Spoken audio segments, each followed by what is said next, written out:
Priya here. Welcome back to my new চলো ঝটপট করে রেডি হওয়া যাক। একদম simple get ready with me থাকবে আজকে। কিছুই না, বেসিক 3-4টা প্রোডাক্ট আমি ইউজ করব। আমি আজকে কোনো হাই হেভি মেকআপ করব না, চলো দেখতে থাকো। সো ফার্স্টলি আমি অ্যাপ্লাই করব ডট অ্যান্ড কি 2-in-1 সানস্ক্রিন প্লাস ময়শ্চারাইজার। এটা খুব ভালো যায় ড্রাই স্কিনে। I will highly recommend for dry skin. So next I will use Flicka cosmetics 3-in-1 makeup base, hydrating moisturizer and primer you can use as on trend and the reviews are on high peak. So I also need to take a shot on this. Little portion I am applying and আমি finger tips দিয়ে blend করব। এটার স্মেলটা অনেকটা ওই পুরোনো দিনের fair লাভলির মতো। সো দ্য রেজাল্ট যেই সাইডে আমি অ্যাপ্লাই করেছি খুব সুন্দর একটা ডিউই ফ্ললেস গ্লো দিচ্ছে।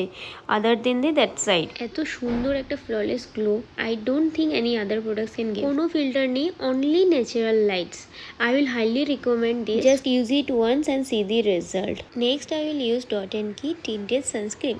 It has SPF 50+ PA+++, good for daily purpose. Oh sorry, get ready with me টা আমার খুব মেসি বিকজ পিছনে আমার মেয়ে খুব পটর পটর করছে, ওর সাথে কথা বলতে বলতে আমার রেডি হতে হচ্ছে। তো এটা very light weight, non greasy, blends quickly. যখন টাইম শর্ট ফার্স্ট রেডি হতে হয় আমি বেসিক্যালি এটাই প্রেফার করি। Just few drops on the finger tip and blends and you are good to গো।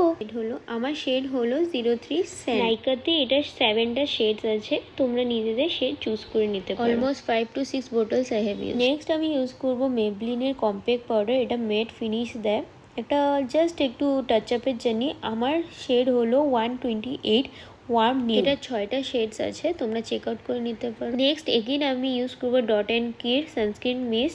এটা আমি actually as an trick use করব makeup fixer হিসাবে, যেটা আমার মেকআপটাকে একটু গ্লোই ডিউই ফিনিশ দিবে। রিসেন্টলি আমার প্রোডাক্ট আনবক্সিং ভিডিওতে এটা রিভিউ দিয়েছি, চেক আউট করে নিও। তো ফাইনাল লুকটা এটা। তো নেক্সট সুগারের মাস্কারাটা, যেটা আমি অফলাইন পরবো, অন ক্যামেরা আমি পরবো না।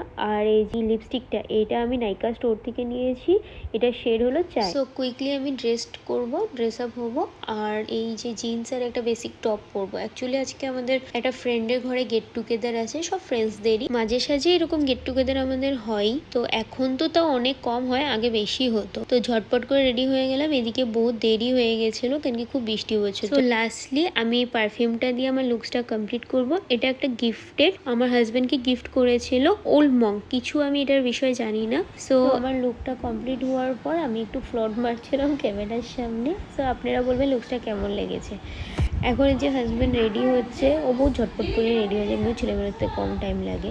মেয়ে এখন আমার জিন্স পরা দেখে ও জিন্স পরবে বসে। তারপর আমাদের ফ্রেন্ডস আসছিলো আমাদেরকে পিক আপ করতে। এইটা হলো স্নিগ্ধাদি, আর এই যে প্রবীণ দাস স্নিগ্ধাদির হাজব্যান্ড। আমরা যাচ্ছিলাম যেখানে আমাদের গেট টুগেদার পার্টি ছিল। এই যে সবাই আমরা বসেছি, একটু আড্ডা মারছিলাম। এখনও সবাই আসেনি। এই যে তারপর সবাই আসলো। আমরা এই যে আমাদের 3 জনের খালি বাচ্চা আছে। এই যে আমার মেয়ে, দেবিকাদির ছেলে, ওখানে আছে মৌমিতার ছেলে, সব এই একটু ছোট বড় 3 জনে। আমি বেসিক্যালি এই যে 2 ছেলে দেখো, আর আমার একটা মেয়ে। তো সবাই মিলে এত কেওস করছিল যে আমি বেবি সিটিংয়ে বসেছিলাম। বাকি এদিকে এখন খাওয়া দাওয়া হচ্ছিল। এই যে এখানে জিরা রাইস বানিয়েছে মৌমিতা, যার ঘরে আমরা গেছিলাম। এই যে ফ্রাইড রাইস, এই যে একটা আমার জন্য এটা স্পেশালি বানিয়েছিল ভেজ, আর এই যে চিকেন ছিল। ডেজার্টে বানিয়েছিল কাস্টার্ড, খুবই টেস্টি হয়েছিল। তো তোমরা আই গেস মৌমিতাকে এমনিও চিনো, মেকআপ আর্টিস্ট। ও আমাদের বহুত ক্লোজ ফ্রেন্ড, আমরা একই সাথে কেবিতে ছিলাম। ও আমার এক ক্লাস সিনিয়র ছিল বাই দ্য ওয়ে। খাওয়া দাওয়া সবার শেষ হলো, এদিকে বাচ্চাগুলো খেলাধুলা করছিল। ওই যে কাস্টার্ডটা বলেছিলাম যে। তো আজকের জন্য এতখানি। নেক্সট দেখা হচ্ছে একটা ব্লগে। ভালো লাগলে লাইক শেয়ার এন্ড সাবস্ক্রাইব করে দেবেন। Thank you, bye bye, tata.